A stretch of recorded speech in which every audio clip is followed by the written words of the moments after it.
Ya, baik. Assalamualaikum warahmatullahi wabarakatuh. Perkenalkan, nama saya Muhammad Fauzi, NIM 130 2020 0105 dari kelas A3. Ya, baik. Pada kesempatan ini saya ingin menjelaskan terkait eh, arahan dari Pak untuk membuat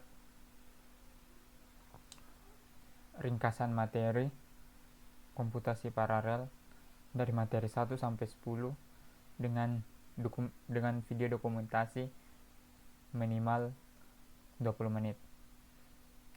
Ya, baik, tanpa berlama-lama, langsung saja saya akan mempresentasikan. Ya, baik. Jadi di sini pertama-tama saya akan menjelaskan terkait apa saja yang akan saya bahas mulai dari materi 1 sampai 10, yaitu terkait dengan pengantar komputasi paralel. Selanjutnya lanjutan pengantar komputasi paralel, model pemrograman paralel, message message passing, message passing interface atau MPI. Yang keenam itu instalasi program paralel, 7 OpenMP programming, 8 lanjutan MP programming, dan yang ke-9 MPI programming, dan yang terakhir lanjutan MPI programming. Ya, baik. Yang materi pertama terkait pengantar komputasi paralel.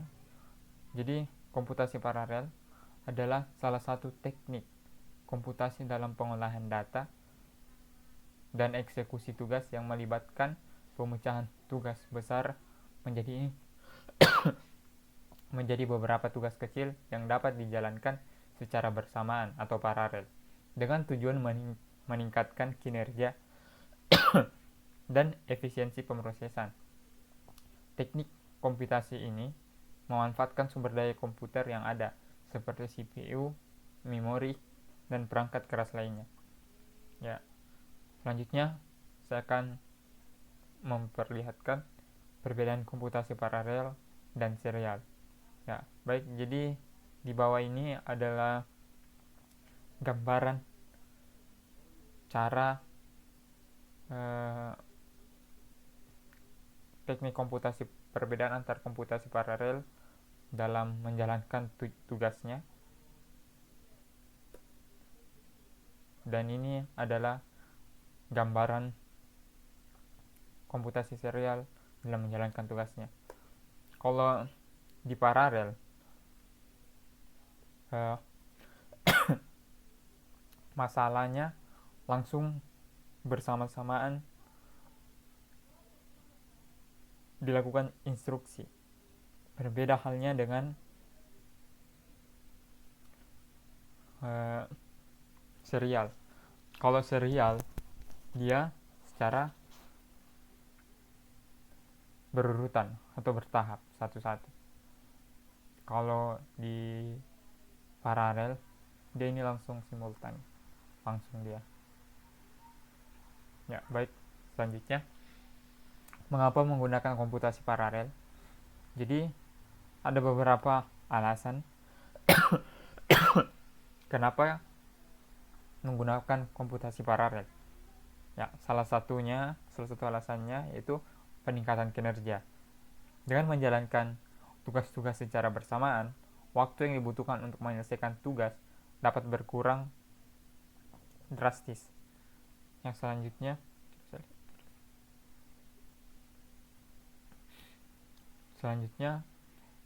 alasan selanjutnya pengolahan data besar. Komputasi paralel memungkinkan pemrosesan dan analisis data besar atau big data dalam waktu yang singkat. Selanjutnya, efisiensi energi.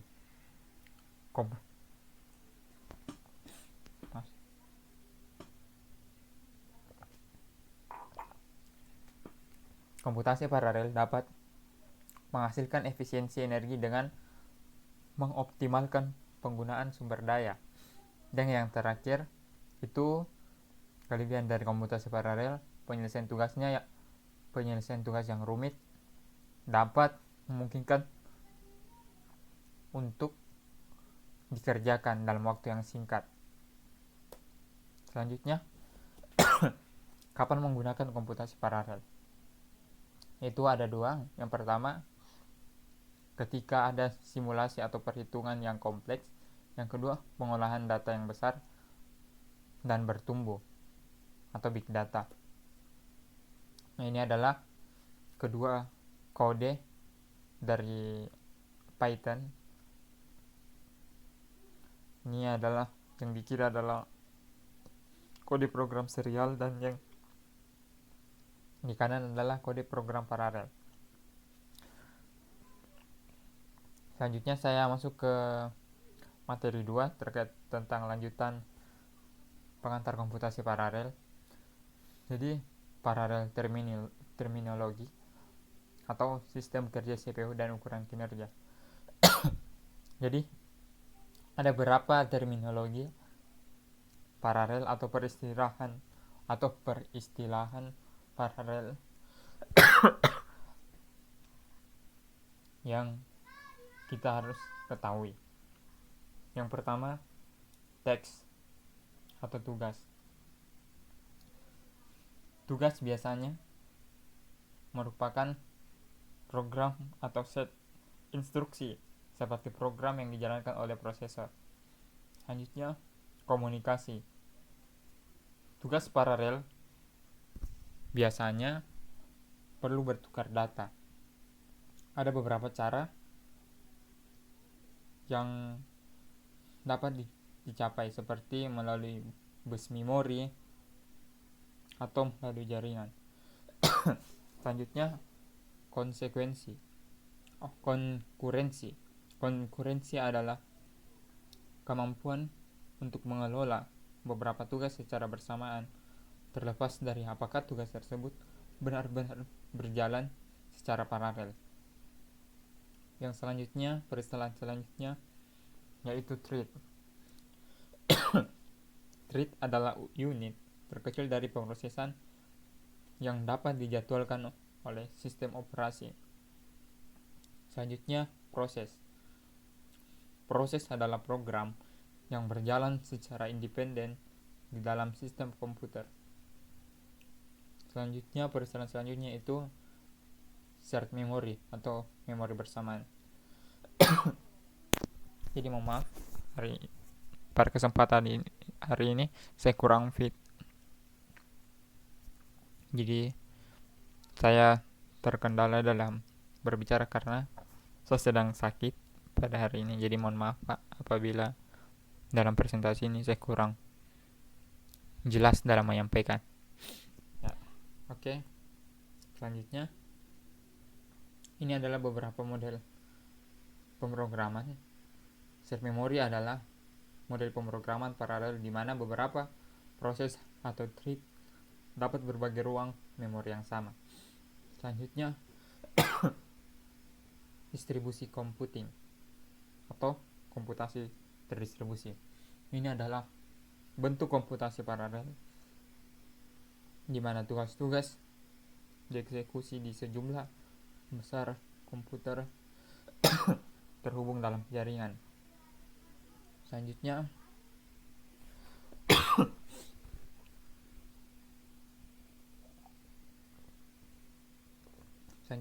paralel algoritma atau algoritma paralel.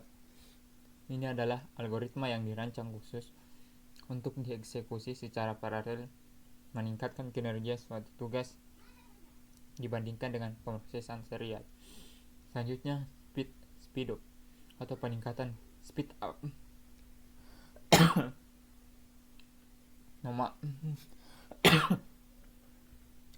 Selanjutnya speed up atau peningkatan kecepatan.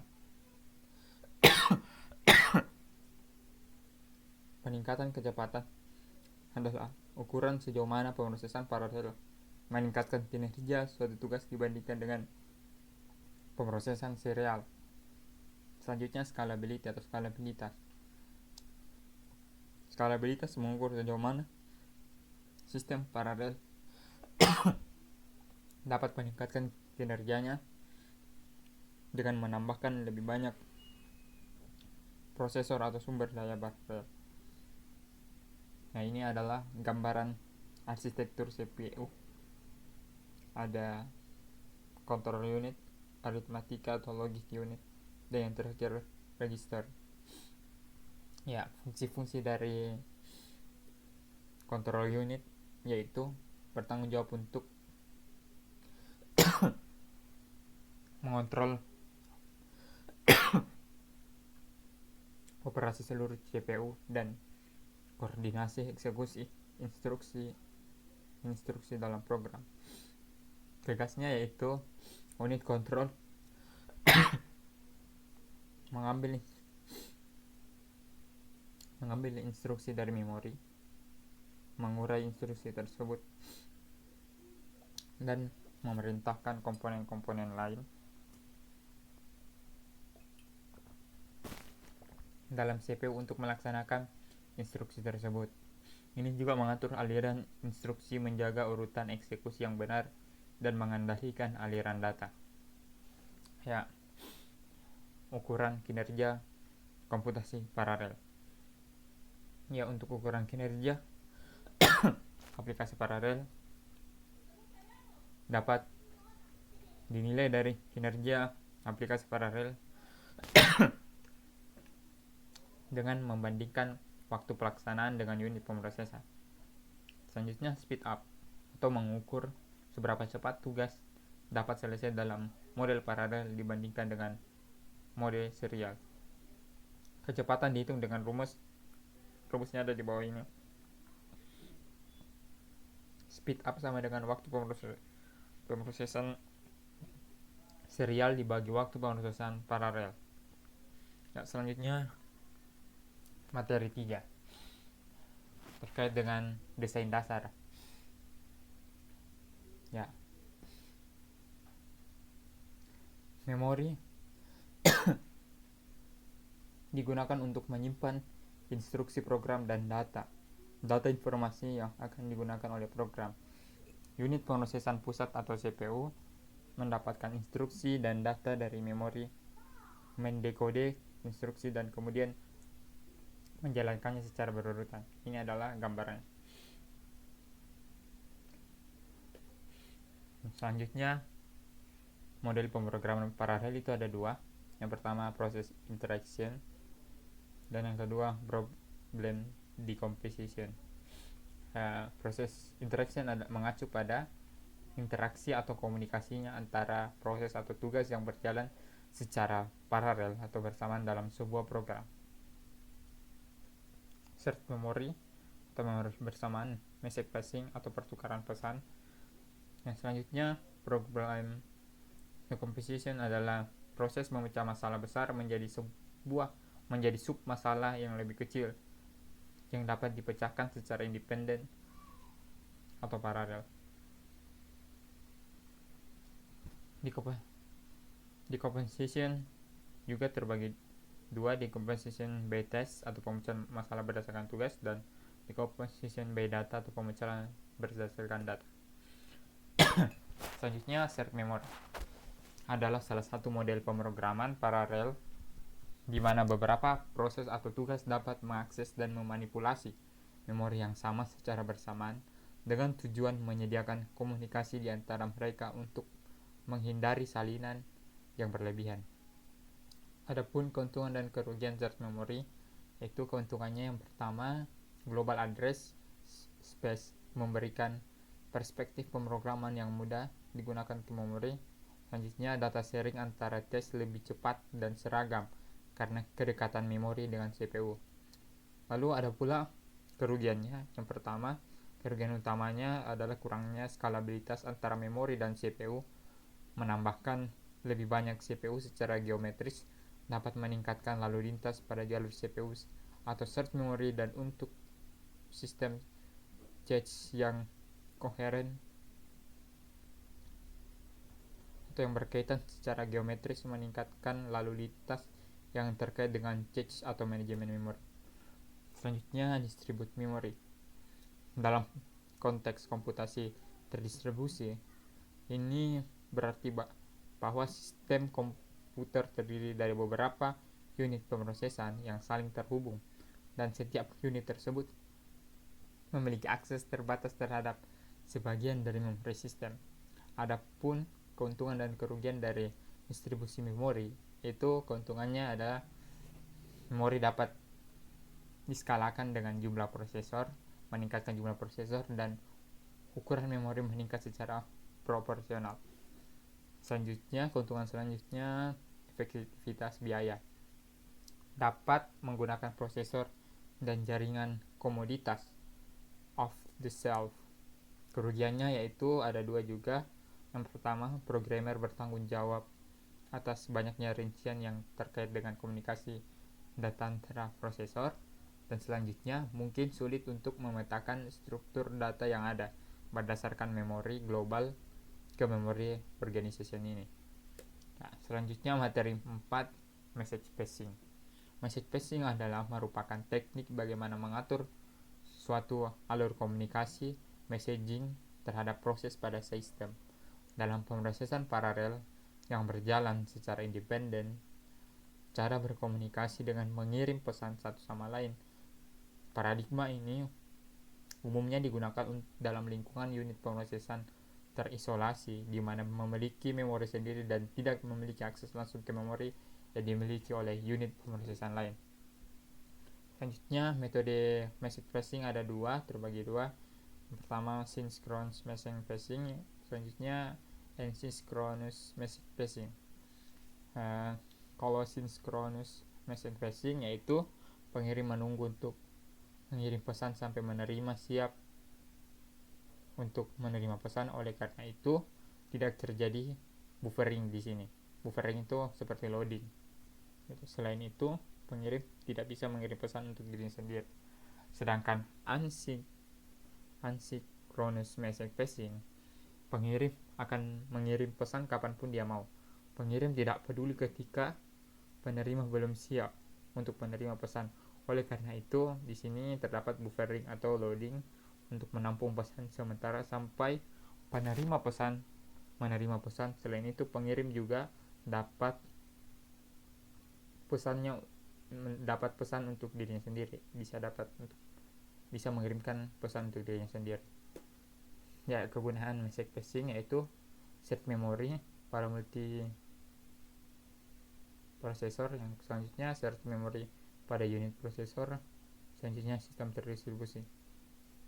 Adapun karakteristik message passing yaitu ada 5: komunikasi melalui pesan, independensi untuk pemrosesan, kohesivitas memori, selanjutnya synchronization, dan yang terakhir skalabilitas.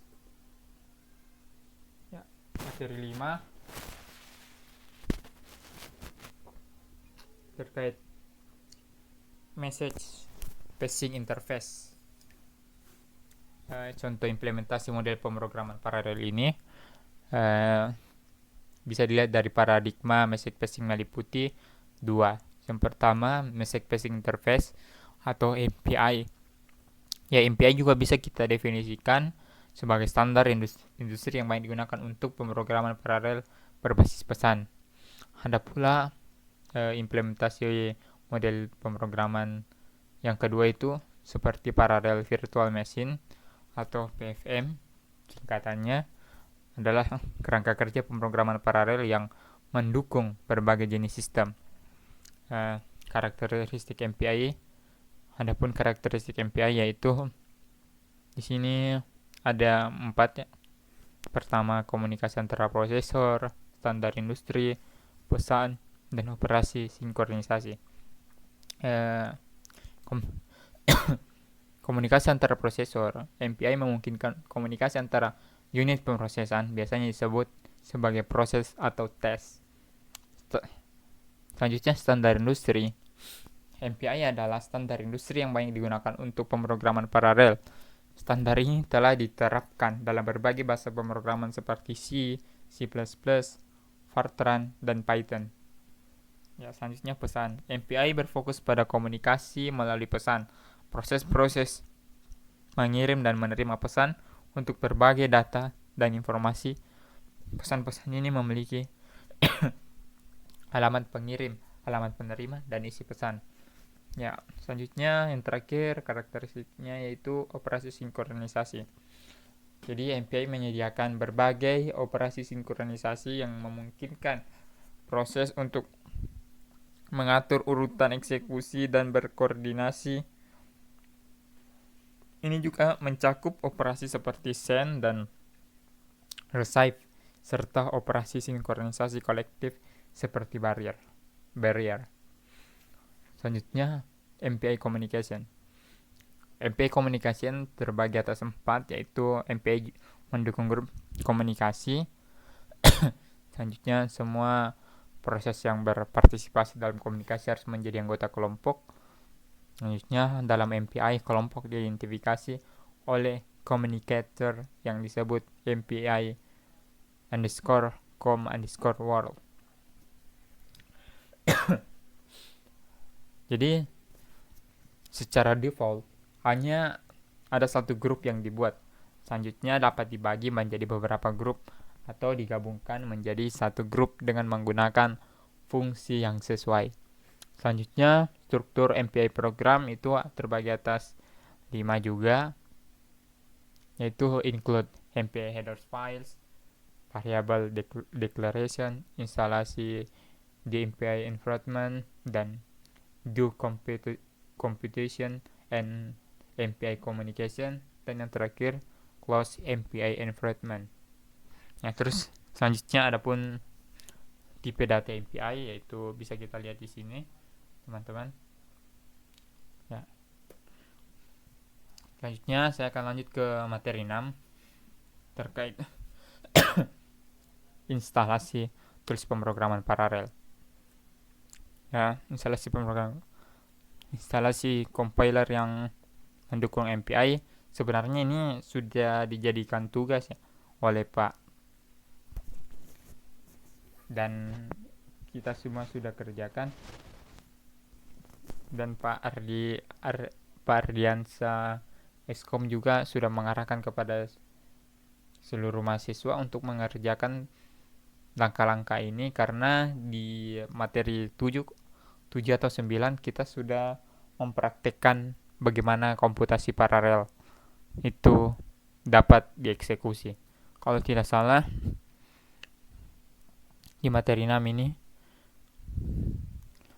kami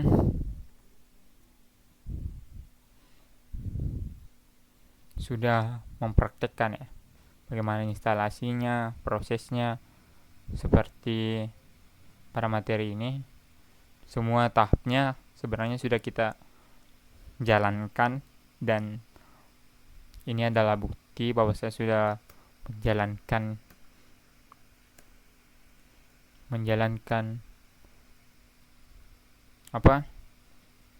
proses-proses dari instalasi MSCS 2 nya. Ya. Jadi kalau teman-teman ingin menginstalasi, cukup ikuti langkah-langkah pada modul ini sehingga open MPI-nya bisa berjalan, dan kode-kode yang ingin kita jalankan atau kita run itu dapat berjalan. Ya. Saja. Selanjutnya kita kembali ke materi.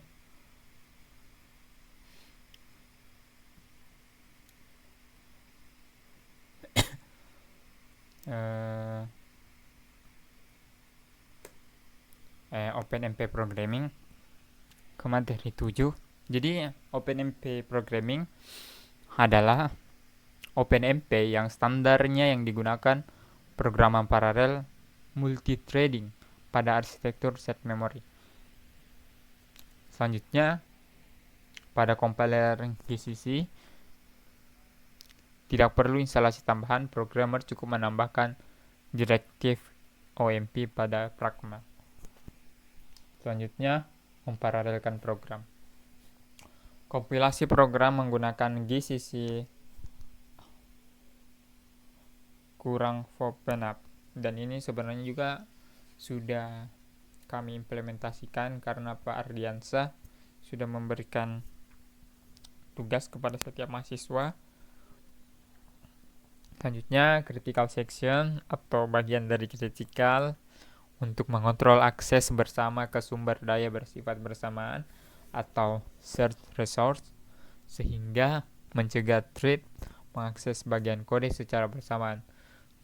Contoh umum penggunaan critical section adalah untuk menghindari kesalahan pembaca atau read-write pada variabel bersama. Ini adalah gambaran critical section codingannya. Ya, selanjutnya ada barrier. Barrier adalah mekanisme yang memastikan bahwa semua thread yang berpartisipasi dalam blok paralel telah mencapai titik tertentu dalam program sebelum melanjutkan eksekusi. Barrier memastikan koordinasi antara thread sehingga tidak ada thread yang melanjutkan eksekusi lebih cepat dari yang lain, sehingga memungkinkan sinkronisasi yang aman antara mereka. Ini adalah contoh codingannya ada di samping. Ya. Selanjutnya, atomic. Penggunaan atomic dalam OpenMP adalah untuk melindungi operasi terhadap variabel bersama dari kondisi perlombaan atau race condition. Ini berguna ketika beberapa thread berusaha untuk mengakses atau memodifikasi variabel bersama pada saat yang sama. Dengan menggunakan atomic, Anda dapat memastikan bahwa operasi tersebut akan selesai tanpa interupsi. Selanjutnya, materi ke-8, OpenMP Programming. OpenMP Conditional adalah istilah mengacu pada penggunaan klausa kondisional seperti if dalam direktif OpenMP untuk mengontrol apakah sebuah blok atau kode harus dijalankan secara paralel atau tidak. Untuk menguji apakah sebuah fungsi dijalankan secara paralel atau serial berdasarkan kondisi yang diberikan, kita dapat menuliskan kode di samping lalu menuliskan perintah kondisional X-nya. Selanjutnya, OpenMP Function. OpenMP Function lebih merujuk pada fungsi-fungsi yang disediakan oleh pustaka MP untuk mengendalikan perilaku eksekusi paralel dan mengakses informasi thread tentang thread yang berjalan. Ini adalah contoh di samping codingan beserta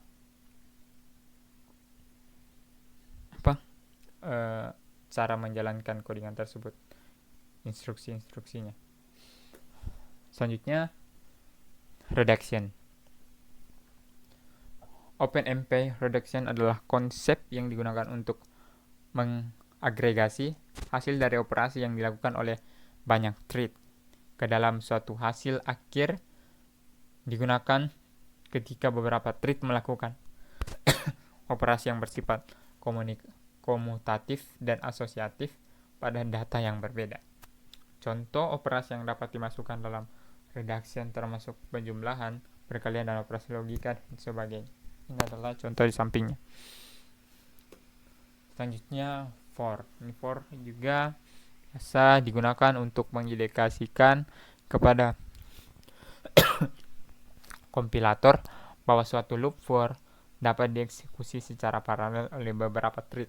Ini memungkinkan pemrosesan loop atau perulangan yang dilakukan oleh thread tersebut terjadi secara paralel, dan setiap thread akan memproses bagian loop yang berbeda dan hasilnya akan diakumulasi atau dikumpulkan dan dijumlahkan tanpa perlu penanganan ekspresi critical atau reduction.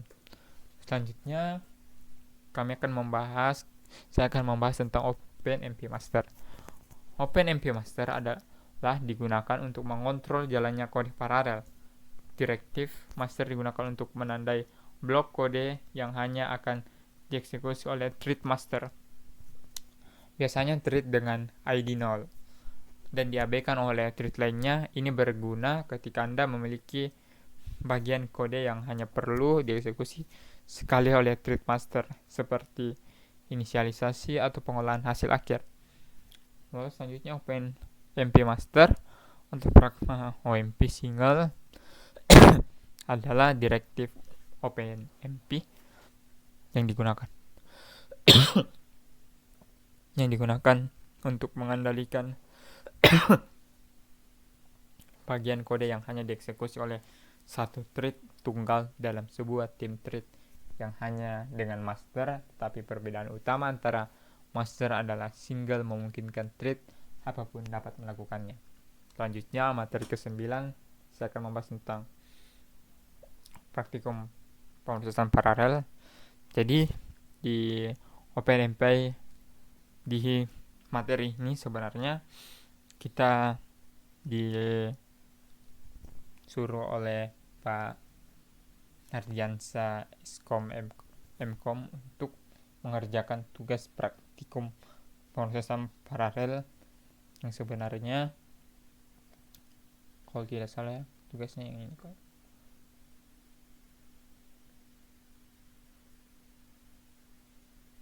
Ya, ini tugasnya. Nah, di sini saya sudah mengerjakannya seperti ini bentuknya.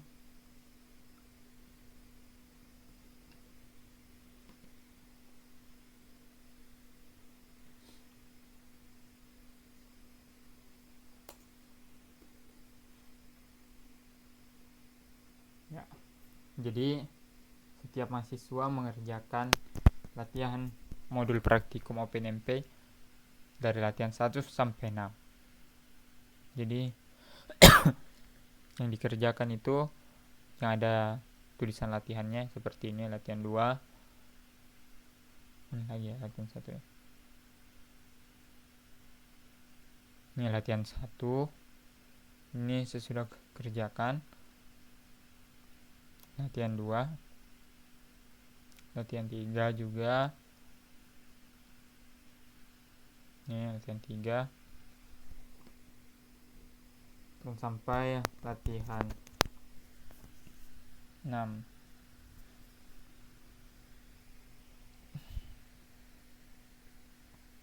Sampai latihan 6 ya.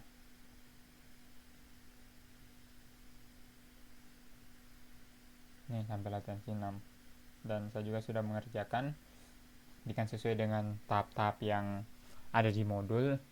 Dan alhasil alhamdulillah saya sudah mengerjakannya sesuai dengan perintah Bapak Ardiansa Iskom Mkom. Ya, selanjutnya kita lanjut ke materi terakhir, yaitu materi 10 tentang lanjutan MP Programming.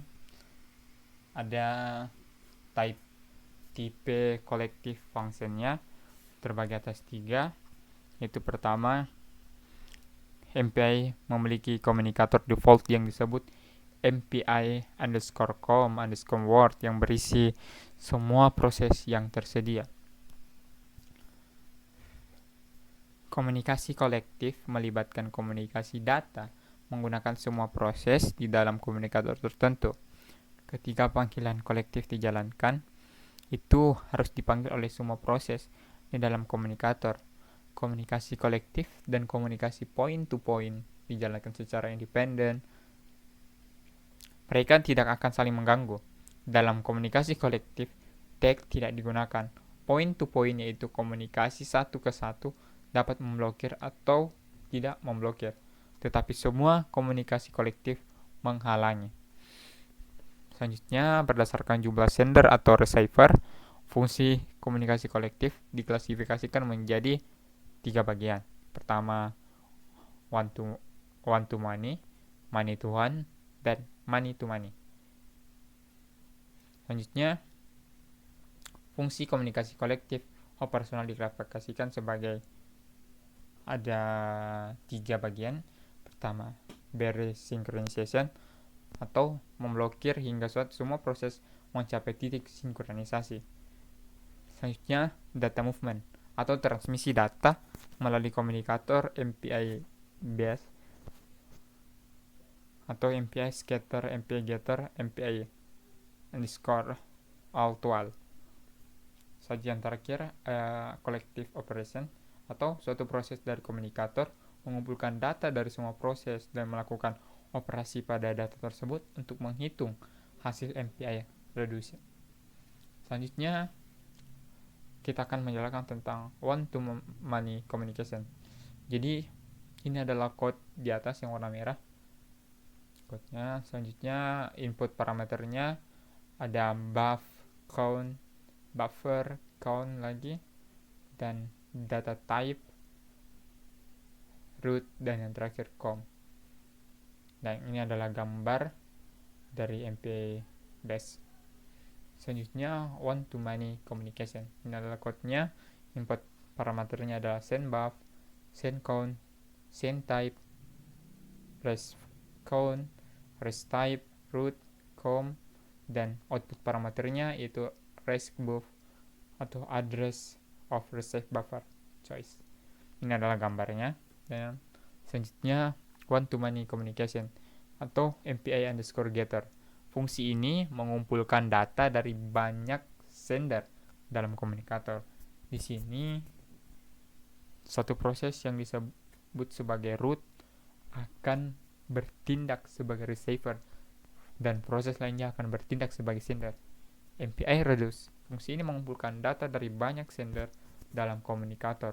Setelah mengumpulkan data, ia melakukan operasi tertentu di atas dan menghasilkan nilai tunggal sebagai output.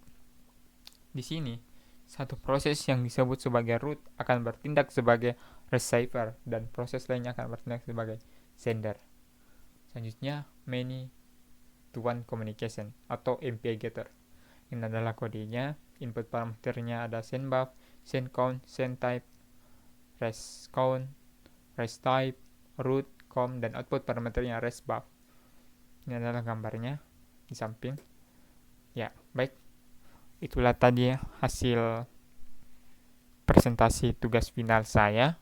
Kurang lebihnya mohon dimaafkan sekali lagi karena pada kesempatan ini saya kurang fit karena lagi batuk. Jadi nada bicara saya pada saat awal-awal itu kurang dapat dicerna secara baik karena saya lagi batuk gatal kalau berbicara.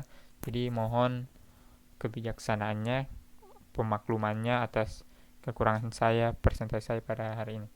Ya baik, kurang lebihnya mohon dimaafkan. Wabillahi taufiq walhidayah. Wassalamualaikum warahmatullahi wabarakatuh.